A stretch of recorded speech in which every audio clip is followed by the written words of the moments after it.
तर ही आहे देगलूरच्या वेगवेगळ्या भागामध्ये ज्या ठिकाणी होळी पेटलेली आहे.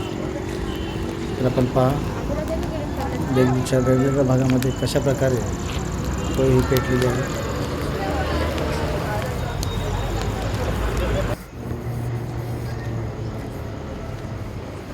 ही पहा या ठिकाणी सुद्धा होळी जी आहे पेटलेली आहे.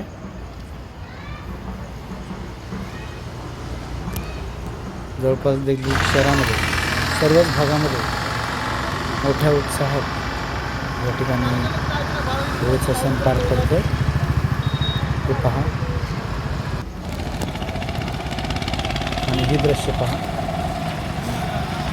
मी त्या दृश्य आपल्याला दाखवायचा त्या चॅनलच्या माध्यमातून प्रयत्न करतोय. ते पहा या ठिकाणी सुद्धा